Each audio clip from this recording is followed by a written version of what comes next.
Ну что ж, уважаемые друзья, мы с вами начинаем. Ladies and gentlemen, let's start our session about balancing old and new, what to consider a heritage today.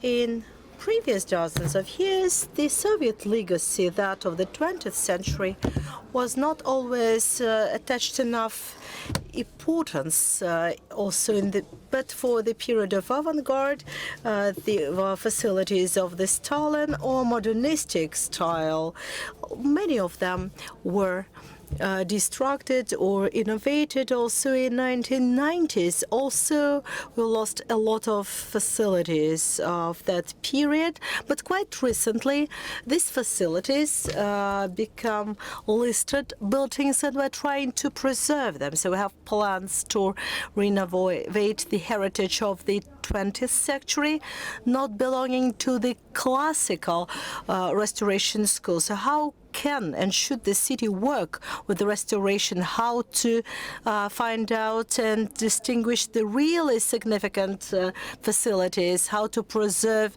their heritage asset and their architectural significance.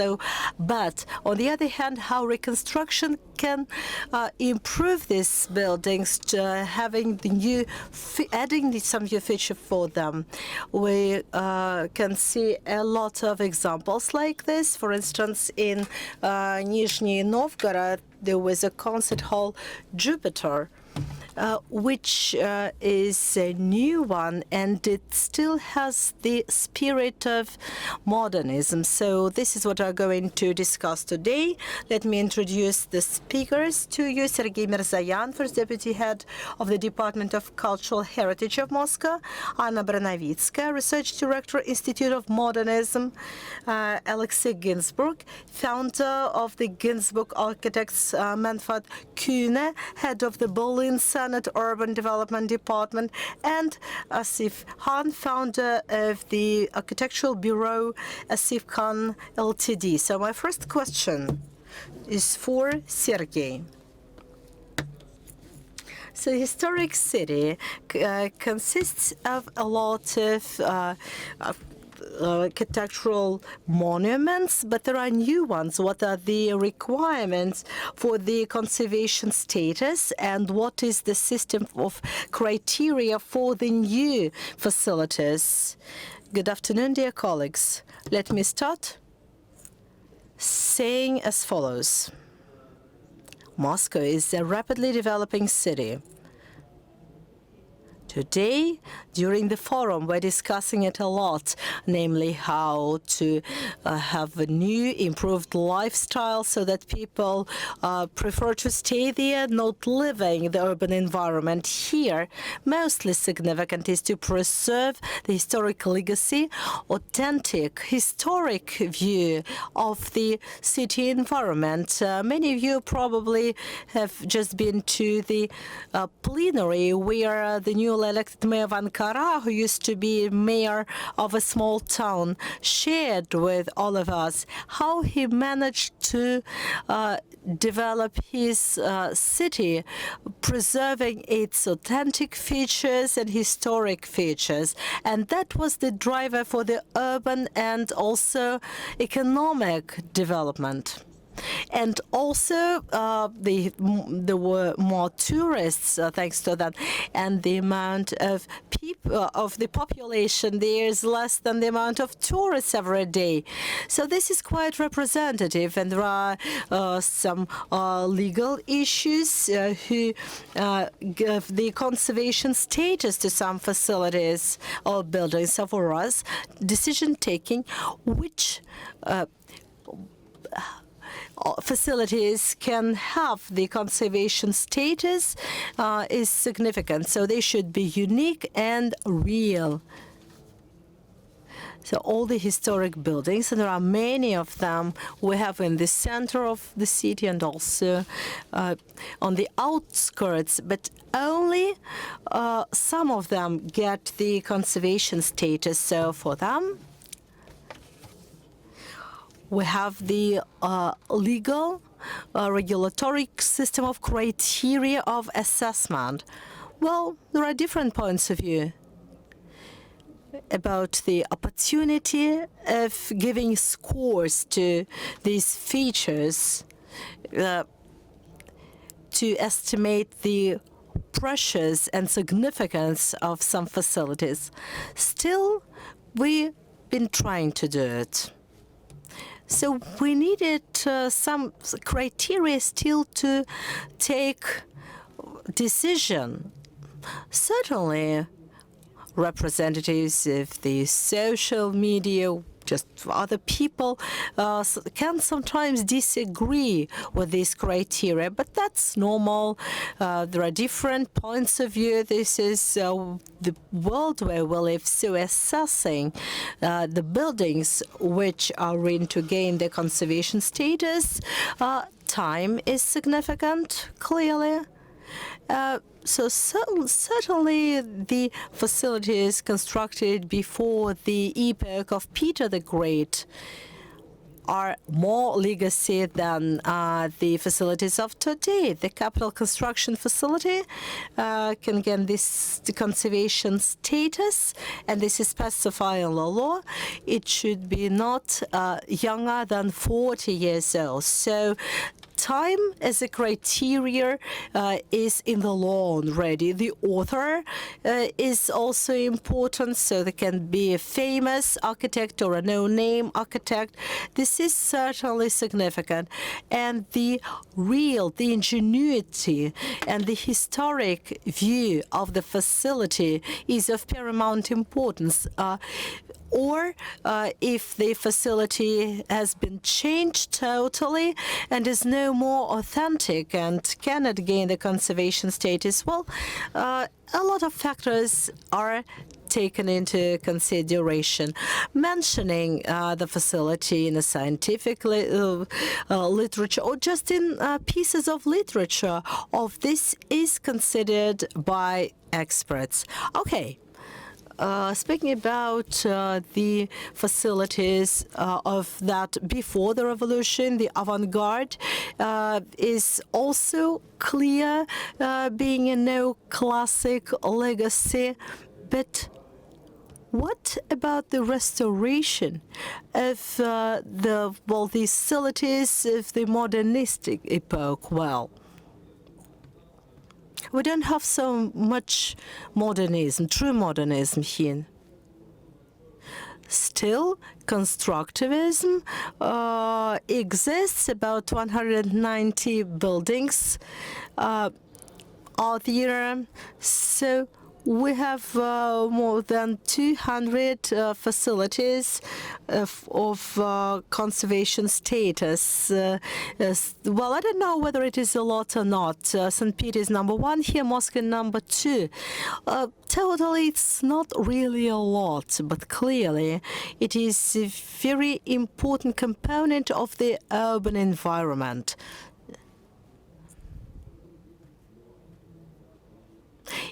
And involving this facilities and buildings in the social life, quite certainly we restore and we change them and repair them. So today we have a lot of buildings like that. From the Tamun house, I remember that was the first line repairment. It's quite a big facility. Today, we use it for a hostel. Actually, originally that building used to be a hostel of Mises University. In the year 2016, the works of repairment were completed, and we have some new wave of repairment now. Alexei Ginsburg will speak another significant project for us, and this is the house of Narkomfin, the Minister of Finance of the Soviet period. Well, there is one problem for the majority of facilities and the living the houses. We have some villages in constructivism style, and also blocks of flats. There are limits for repayment in such houses. All this is really difficult. So a lot of documents, the decision of the owner, of the municipal authorities, all this does not always consider the conservation status of the facility. In the long run, step by step, we have a work on repayment plan for the garage of Gosplan, the state planning institution. As far as I remember, there was a problem with the owners. Yes, we had 4 legal entities and 3 physical persons. All of them were the owners. So we suggested some projects for them. Some of them accepted that. The rest are still against it, and they do not meet the demands. Though we have to discuss it further with them. Well, there can be different kinds of property for this listed buildings. Some of them are owned by the state, some of them by people, but every time we're trying to find solution to promote private or national investors not to work there until meeting the demands. So what about the facilities constructed in 1960s? The Montreal Hub is an example here. Well, it's a very significant example. Clearly, this facility is significant. But there is one more thing which is important.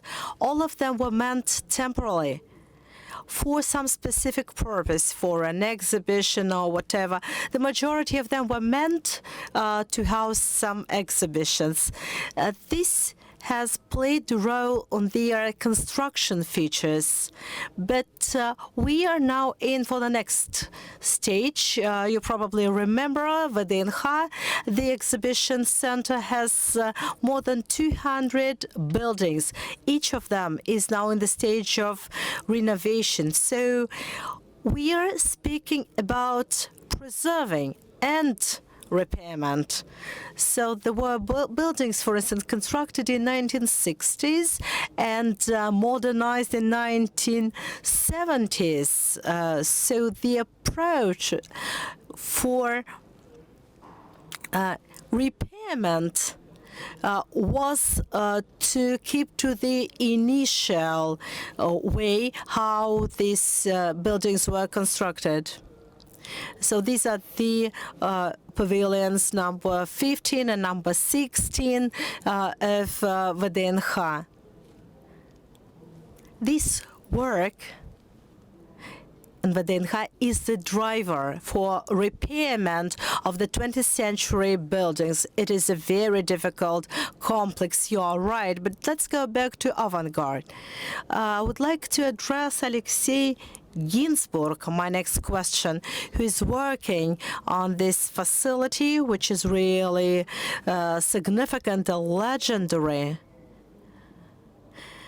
And they have approached the building when the building was about to be totally destroyed. So my question is, how difficult it was for you to work with such buildings? How did you do it? And can we just say the new life for these buildings? I can answer shortly, yes. Yes, it's difficult. Yes, it is possible. Well, this is not a typical situation anyway.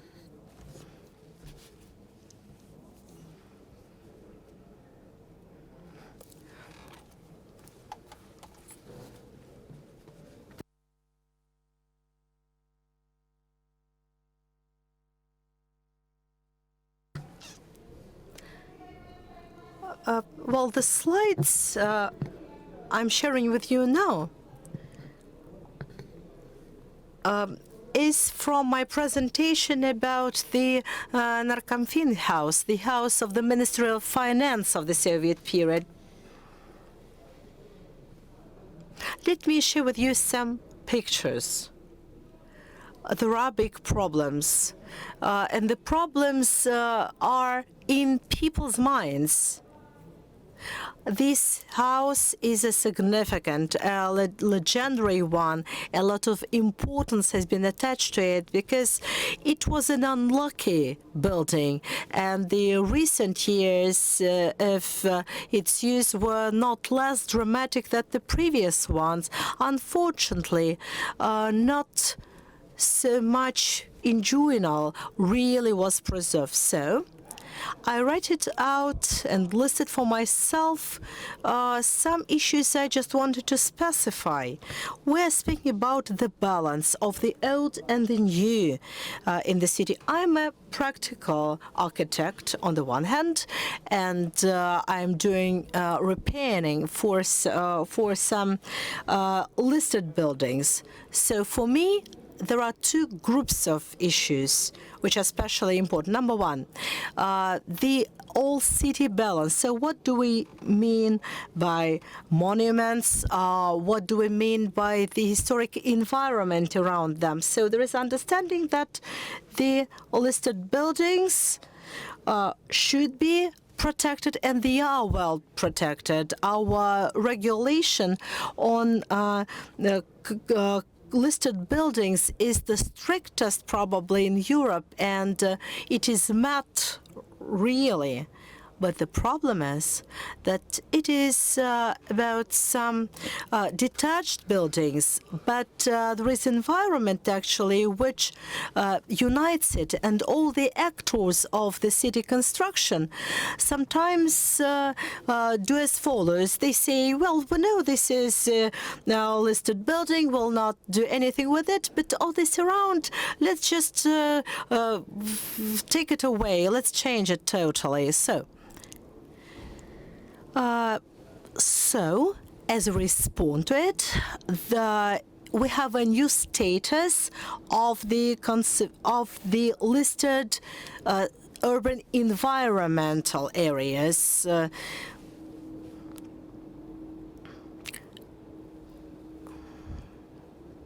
This is the term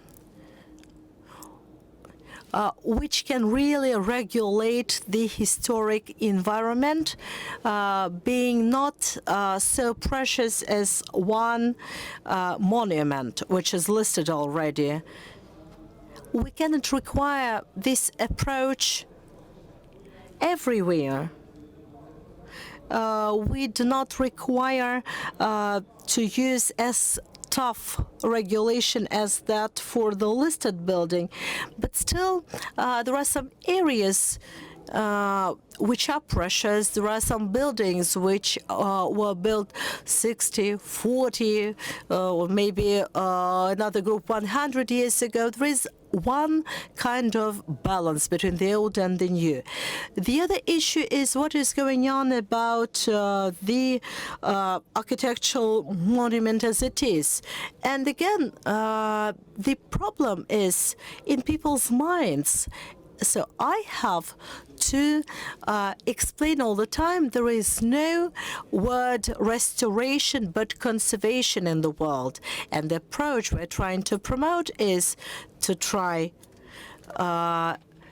conservate the buildings so that the people who will use it could touch and feel. This is ancient. This is part of the history. This building is part of. And at the same time, there is the remaining part of the building, which is reconstructed, where you can train yourself and where you can make replicas for what used to exist before. However, there is like a charter of Venice from 1964, which all the historians and conservators know very well, because still a lot of people believe that to restore a building is to reproduce a similar shape. This is something you can do for educational purposes.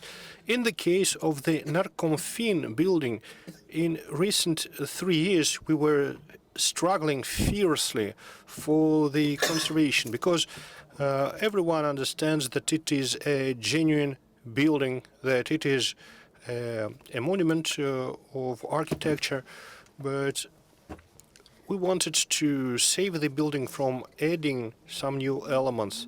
It was like a stumbling block, and we had to struggle, shout to each other daily. So this is about changing the mindset at the level of education, at the level of lectures and secondary school education, because many people believe that there are good developers and poor developers. People believe that you have different sort of people, and here I have to explain that being a developer is a function, and every person should he find himself in the place of our customer, he will change his behavior and act as a customer. That's the owner of an urban process, and it is governed by the municipal policy. And the municipal policy is influenced by the city in the person of its activists. So we can build an algorithm. So to conserve our cultural heritage, we need investments, we need money. So then I would like to ask the next questions to our next speaker, Mr. Asif Khan, about your functions and development. So you are restoring Tselinniy Cultural Center in Alma-Ata, and its past really plays an important role. How do you take into account the history of the building when you redevelop it, and what aspects can be kept? So, and what would be the correlation between the old part and the new part of the building? And what would be the importance of the building after the redevelopment?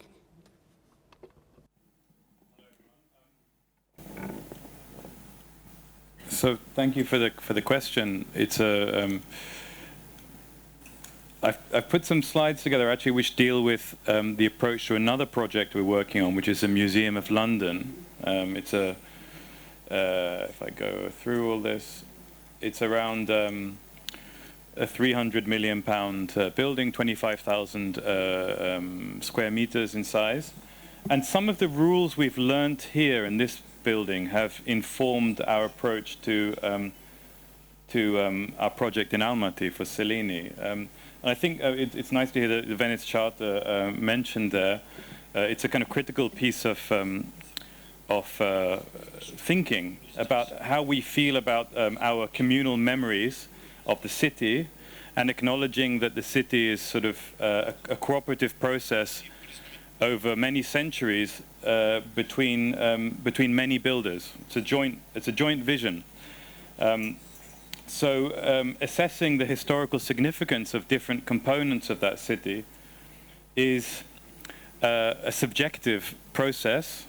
It's not objective, and it's a process which requires much debate. And in fact, it's a sort of eternal debate, because it's really about the question of identity, who we are and how we relate ourselves to the place that we live. And human beings are nomadic, economies rise and fall, empires disappear, and in the same way cities change their nature generation to generation. So we have to sort of bear in mind that we're just part of a process, and building to building, we can, an area of the city to area of the city, we have to take an open-minded approach to what we change and what we keep. And we have to hope that the decisions that we make are reasonable and capture the imagination of the generation which follows us, the young people that are going to use these buildings. So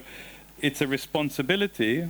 One is I'll show you an example of this. One is on the one hand to create a sort of stability that residents, citizens of the city need, but on the other hand, balance that against stagnation.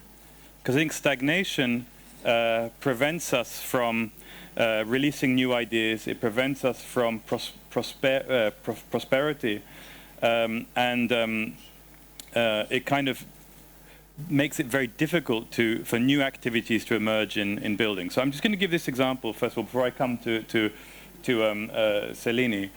This is the site of the new Museum of London. It was London's fruit and vegetable market at Smithfield, and this was built in 1888. And what you see here is not a photograph; it's of course a drawing. What you see in this image is more or less how it ended up. This is a photo from 1930s, I think. It was a busy place, trading of meat, fruit, vegetables, and so on.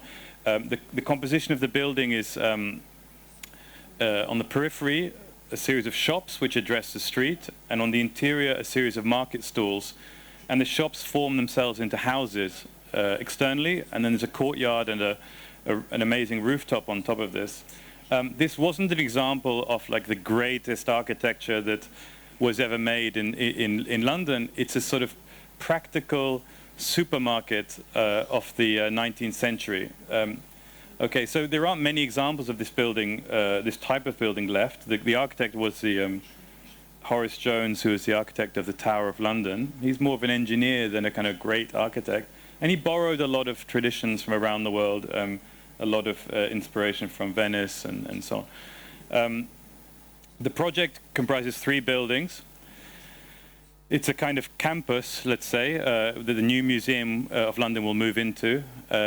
These 3 buildings are more or less derelict now. On the left is the general market, which is the one I showed you the image of. Below is a fish market, and on the right is a poultry, so chicken and so on market. This is the chicken and the poultry market is sort of on its last legs, let's say.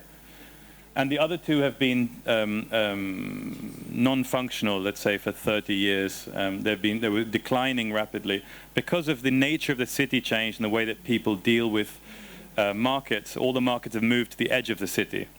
And this area is now right in the middle of the way that the city has evolved. This, again, is a photo of sort of how the place ended up.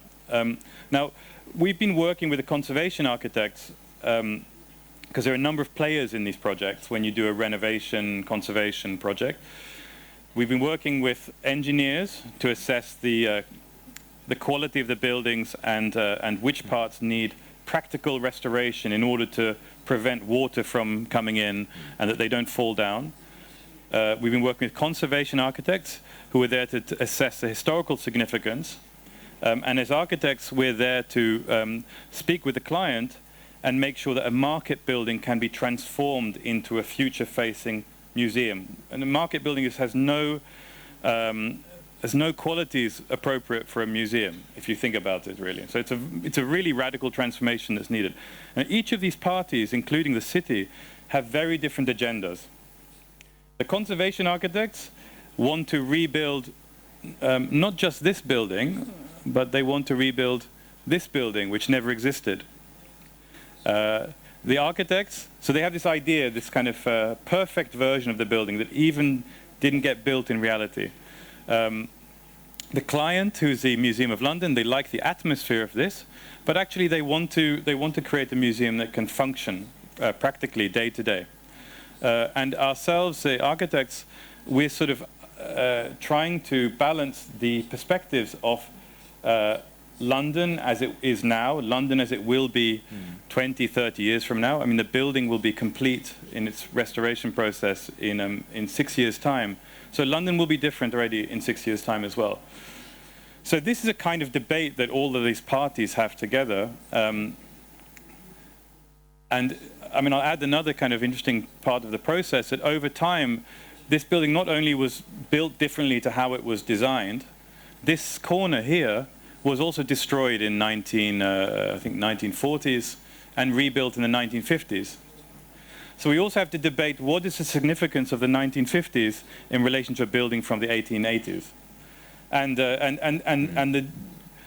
Within our team, there are such different perspectives, because a museum says, well, the building is a museum of London, therefore every change that's happened to it is part of history, and we should keep every change.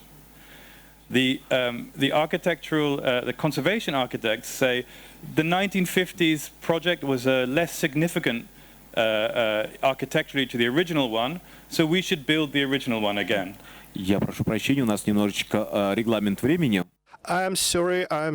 We need to stick to our schedule, to our agenda. Yes, well, could you please be a little bit briefer? Yeah, we have a little time left, sorry. Just to summarize, whenever we do one of these projects, the range of opinions from different members of the different stakeholders are so diverse that it requires intense debate, and I guarantee that the debate from the following generation will be against whatever we decided now. So it's part of the process of cities. It's exciting. As long as we are thinking about it and talking about it, we can be assured that we're part of the ongoing evolution, the life that a city is inherent in the city.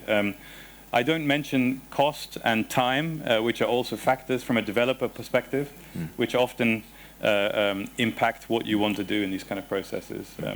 In Alma-Ata, the project will be finished in a year's time. It's a transformation. It's trying to respect what exists and also give a sense of a new future, a new page in the book for the future generations. So it's a kind of similar challenge to this project. Happy to speak to afterwards. There'll be more time, I'm sure. Спасибо большое. Да, спасибо. К сожалению, да, у нас не Thank you. Sorry, we are short of time. Yes, we have no time for long stories now. Many thanks for your detailed question. And we have less than 10 minutes left. And I would like to ask a question to Anna Bronovitskaya. Anna, you are an author of a wonderful book on modernism, which is republished. So how trends for perception change, and as an author, as a lecturer, I see that you meet a lot of impartial people with their request. But is it correct that they try to the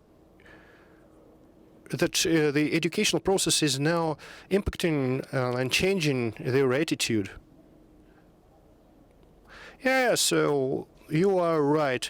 There is a great deal of re-evaluation, and the interest towards the architecture of older days is growing. Now I'm working on a book about modernism in Leningrad, today's St. Petersburg. Yeah, so this is a very sensitive topic, and I'm a Moscowite myself, but I see a great deal of support from St. Petersburg intellectuals and audience of architects.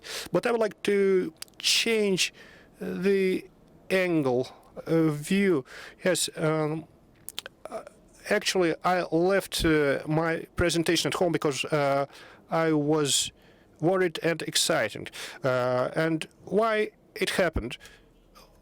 Because in our description of our today's roundtable, with change in the situation with the post-war modernism, I mean buildings constructed in 1960s. So among the positive developments was a program for restoring modernist cinemas in Moscow.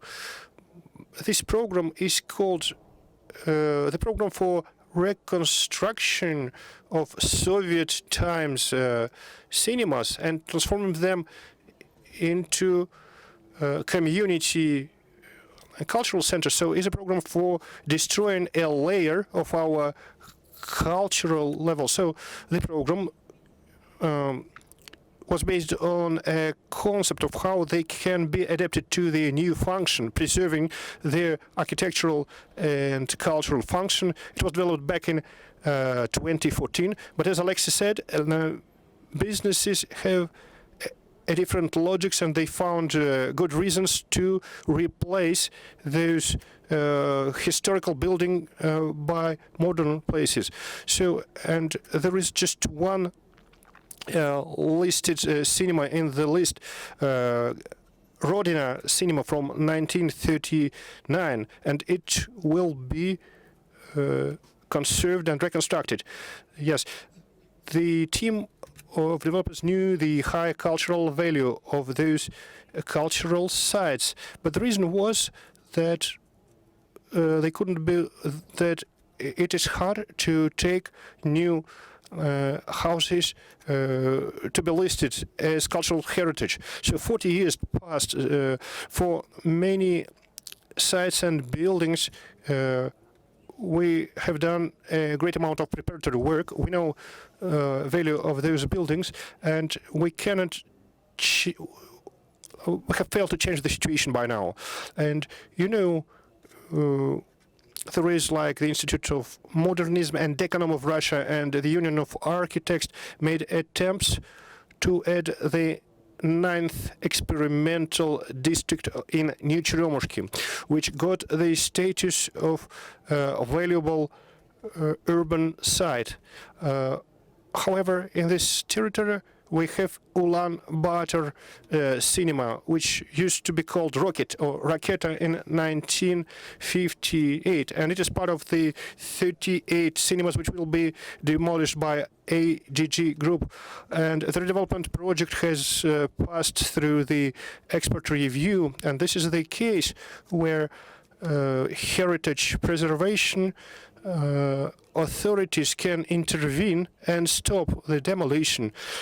If we would talk about the genuinity, the state is very nice of the marble decoration of the hall. Everything could be conserved. So we need just to reinstate the process. And going back to what Alexei said, we need to develop and adopt some new forms, because our legislation on heritage preservation is very strict. They can only be restored, which makes work with the modernist monuments very complicated. Very often, yes, this is what Asif Khan does. You're right. This is the second layer issue. You're absolutely right. This was 1979. These are the Olympic facilities, which are also objects of legacy, and many of them really require the new function, but the regulation limits these opportunities. And last but not the least, I wanted to ask Mr. Kühne, how are these issues solved in Berlin? How does the population assess these objects of listed buildings, monuments? What does the municipal authority, what does the city do, and how do people refer all these programs?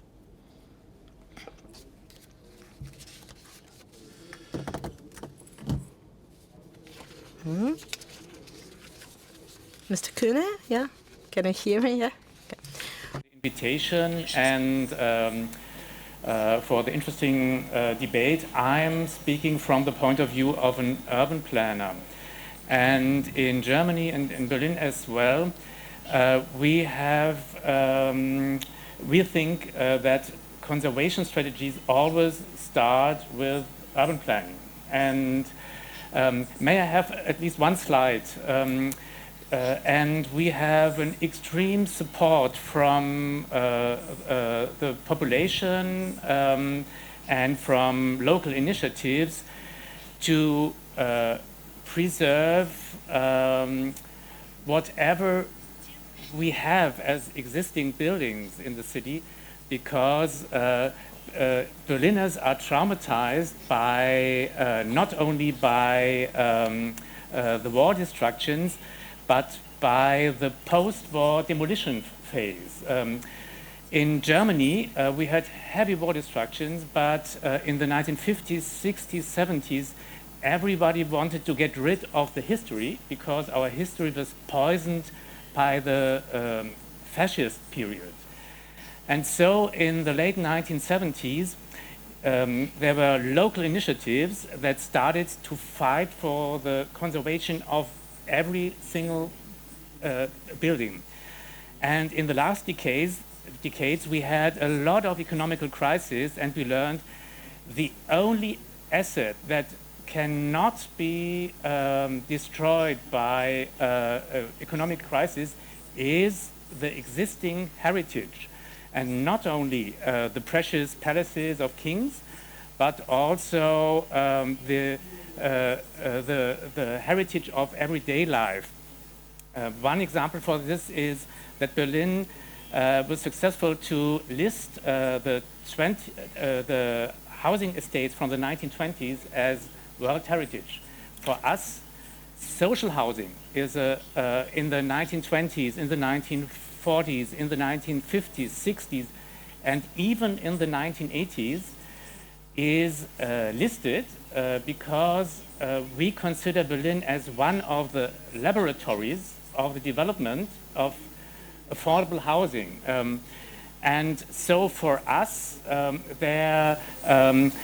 almost everything before 1989, when the wall came down and everything changed in Berlin, has a certain right to be discussed as to be preserved. And also in Berlin, the Heritage Administration can only restore and protect a small part of the heritage. And, but we are lucky because most developers, most investors know everybody in Berlin, everybody wants to live in a flat from the 19th century. And all new businesses want to start in a former industrial building from 1910 or 1920.